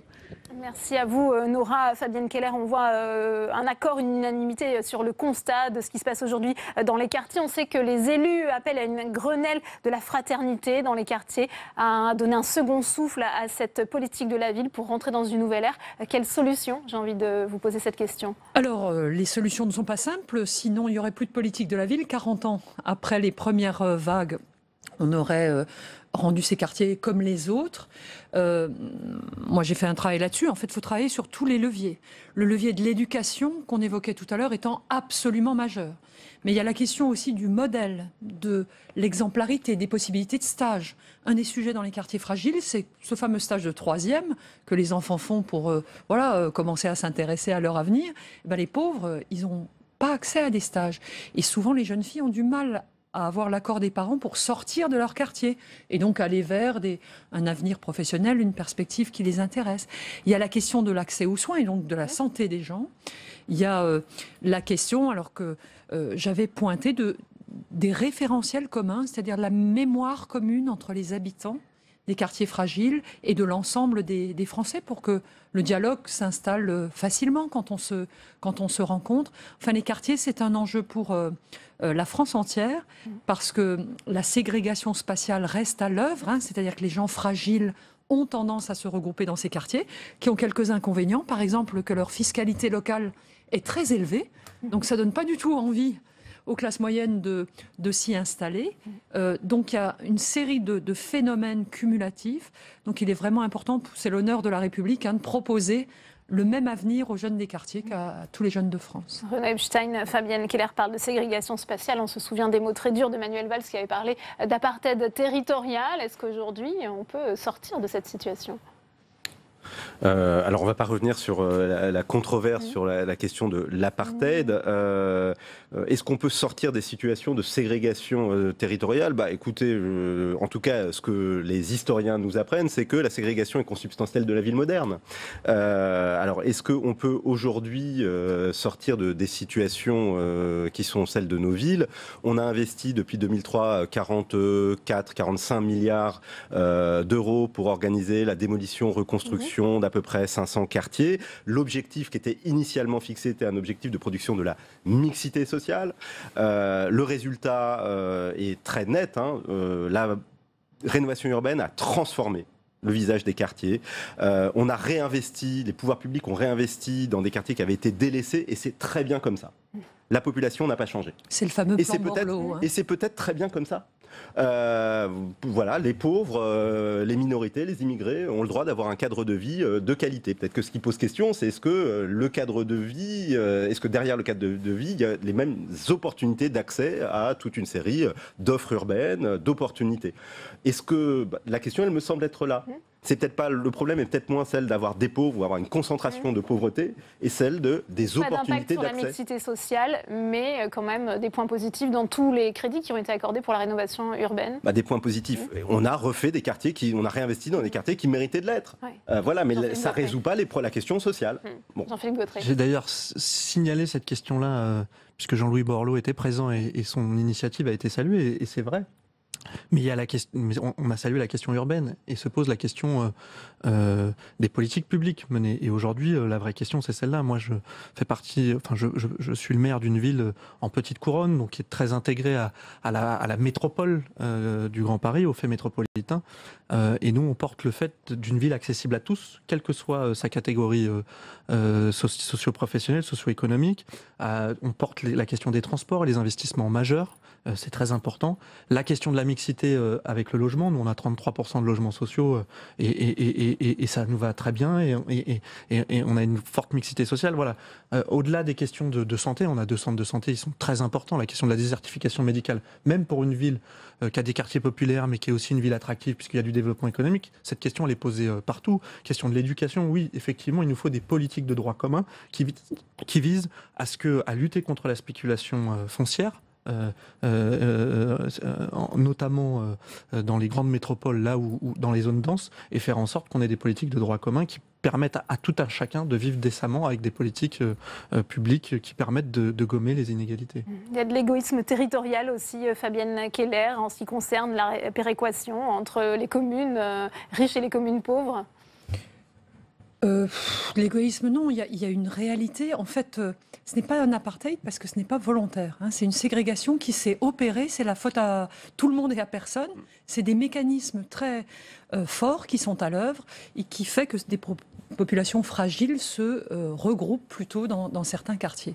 Moi, je ne crois pas que ce soit une situation satisfaisante et tout ce qui peut aller dans un sens de mixité, de diversité, de croisement de l'autre qui est différent de moi va dans le bon sens. Pour toute la population, parce que c'est plutôt la vision républicaine à la française, et ça passe par probablement des politiques énergiques sur tous les champs que vous avez décrits. C'est vrai que le plan Borloo, j'ai envie de dire, c'était le minimum nécessaire pour pouvoir travailler avec les personnes. Tant que vous n'habitez pas un endroit qui est à peu près correct, que vous ne pouvez pas emmener vos enfants jouer sur l'espace public en sécurité, que votre appartement n'est pas correctement isolé pour ne pas profiter du match de foot en temps réel du voisin ou du petit rassemblement un peu bruyant de jeunes, vous ne pouvez rien faire sur les autres questions. Mais voilà, je pense qu'il y a une prise de conscience collective de l'importance d'accompagner notamment les jeunes qui sont très nombreux dans les quartiers fragiles. On peut estimer qu'ils sont à peu près 2 fois plus nombreux que dans la moyenne des quartiers français. Donc c'est une jeunesse qu'il faut accompagner, à laquelle il faut donner de l'espoir. Moi, je pense aux filles en particulier, qui ont le droit d'avoir de l'ambition scolaire. Or, par exemple, dans les statistiques, après 16 ans, elles sont les meilleures en classe, mais elles sont moins nombreuses passé 16 ans. Donc ça, c'est des choses qu'on ne peut pas accepter au sein de la République française. Leur donner de l'ambition, valoriser des exemples des personnes qui ont réussi, encourager toutes les actions d'accompagnement qui sont souvent limitées en nombre, mais qui sont les seuls de nature à donner un nouveau chemin. Merci Fabienne Keller. Merci à vous Jean-Philippe Gautret. Merci Renaud Epstein d'être venu débattre sur ce plateau. Comme tous les lundis, c'est l'heure de votre rendez-vous sénateur à domicile.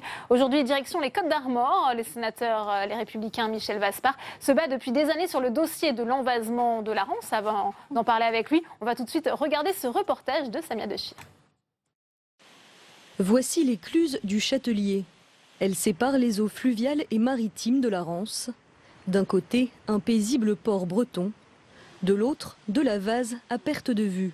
Ça a été très très vite cet été. Là. On voit la catastrophe arriver à vitesse grand V. Le niveau a remonté pratiquement d'1,50 m à 2 mètres.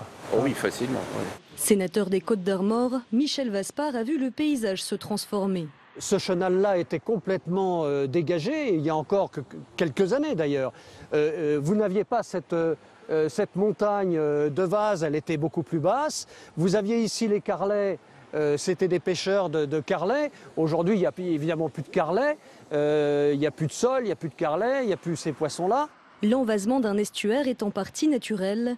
Mais ici, le phénomène a été largement aggravé par la construction d'un barrage qui alimente une usine marémotrice. Dans la Rance remontait la marée naturelle dans l'estuaire de la Rance. Maintenant, les marées sont modifiées par l'usine marémotrice.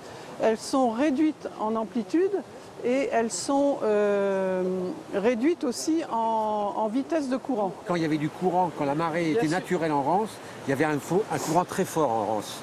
Un phénomène de chasse d'eau très important. L'eau rentrait et sortait à toute vitesse. Il n'y avait pas cet étal où l'eau ne bouge plus. Il n'y a plus de mouvement de marée, l'eau est stabilisée. Et donc pendant toute cette période-là, les sédiments fins ont le temps de se déposer. Depuis la création de l'usine en 1966, on estime que 50 000 mètres cubes de sédiments se déposent chaque année dans le fond de la Rance et rendent le fleuve de moins en moins navigable.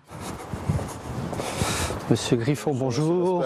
Tous les ans, des bateaux s'échouent près de l'écluse du Châtelier, y compris les navettes de la compagnie Corsair qui transportent les touristes entre Dinan et Saint-Malo. Nous, ça fait déjà depuis 2-3 ans que régulièrement, on pousse la vase. Bon, jusqu'à présent, on ne s'était pas tellement manifesté, mais là, maintenant, ça devient vraiment, je dirais, inacceptable dans la mesure où le 26 septembre, on s'est échoué avec une hauteur de 10 mètres 24. 10 mètres 24 de hauteur d'eau. Avec la multiplication des échouages, le port de Dinan a vu sa fréquentation baisser de 20% en un an. Inquiets, les maires des communes alentours se sont organisés au sein d'un collectif. Si rien n'est fait au cours de l'hiver prochain, on va à la catastrophe. Catastrophe sur le plan du tourisme, sur le plan humain même.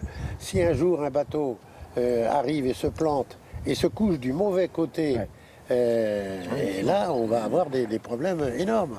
Le risque est aussi écologique. Ici, un étang a été entièrement recouvert par la végétation. Privés de nourriture, les oiseaux désertent la zone. Ici, on pourrait peut-être dans quelques années avoir de l'herbe avec des moutons à l'intérieur. Alors j'ai rien contre les moutons, mais franchement, si on ne peut plus accéder à nos ports, demain si on ne voit que de la vase au lieu de voir de l'eau, au niveau touristique c'est une catastrophe, au niveau environnemental aussi, et on perd toute notre spécificité. Cette année, un rapport ministériel a officiellement reconnu la responsabilité de l'usine. Il préconise d'extraire 50 000 mètres cubes de vase chaque année, trop peu pour les élus. 50 000 mètres cubes, c'est quoi? Ça correspond, si vous voulez, aux entrants, c'est-à-dire aux sédiments qui entrent aujourd'hui dans la Rance. Voilà, c'est ça les 50 000 mètres cubes. Nous étions partis sur un plan de 150 000 mètres cubes par an à extraire, c'est-à-dire de traiter à la fois les entrants et en même temps de commencer à traiter les stocks. Donc les stocks, dans le rapport, ils ne sont pas évoqués. Des opérations d'extraction qui coûtent cher. La répartition des coûts entre EDF, propriétaire de l'usine, l'État et les collectivités n'est pas encore réglée.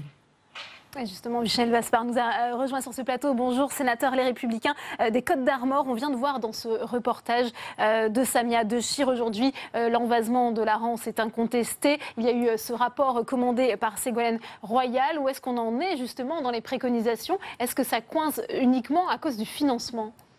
Alors, ça coince au niveau du financement, oui, puisque les inspecteurs ont fait une recommandation en matière de financement et on sait qu'on a un certain nombre de financements qui ne sont pas assurés, notamment celui des départements. Les deux départements que sont l'Ille-et-Vilaine et les Côtes-d'Armor ne souhaitent pas financer. Or, ils sont indiqués comme finançant à hauteur de 8,4%. Donc, on voit bien que le plan n'est pas bouclé et nous avons une réunion très importante, je crois, le 20 octobre prochain sous l'égide du préfet de région et il faut véritablement que nous réussissions à débloquer la situation car nous avons encore perdu un an sur notamment l'extraction de la vase qui remplit le piège à sédiments de l'Ivray. Ouais. Est-ce que EDF doit aussi payer? On sait que cette usine marémotrice est souvent mise en cause. Oui, alors on sait pertinemment, et ça a été reconnu dans le rapport, qu'EDF a une grosse part de responsabilité sur la sursédimentation par rapport à d'autres estuaires où il n'y a pas d'usine marémotrice. Par contre, il est absolument nécessaire que EDF prenne toute sa part. Or, jusqu'à présent, les opérations qui ont été faites, EDF les avait financées à 100%. La dernière opération, 80%, et là il propose 40%, c'est, nous le pensons, un peu faible. Alors on comprend que tout le monde est actuellement en difficulté, le budget de l'État on le connaît, le budget des collectivités locales avec les annonces qui ont été faites, on sait aussi que les collectivités locales ont des moyens très limités, EDF semble-t-il aussi, mais il y a des idées nouvelles qui ont germé, notamment pour déconnecter le prix du kilowattheure produit par l'électricité du barrage, la déconnecter du prix de marché. Et faire en sorte par exemple, justement, ces idées nouvelles, vous pouvez nous les exposer peut-être, on sait que vous cherchez des solutions alternatives. Voilà, eh bien, notamment, c'est effectivement celle-ci, c'est de faire en sorte que le prix du kilowattheure ne soit pas, qui sort du produit par le barrage, ne soit pas au prix de marché. Nous avons là une usine unique au monde, absolument unique au monde, et c'est de l'énergie renouvelable. Et elle produit de l'électricité qui est vendue au prix de marché. Il faudrait que cette électricité soit vendue à un prix écologique, comme on le fait pour les éoliennes, pour le photovoltaïque, etc.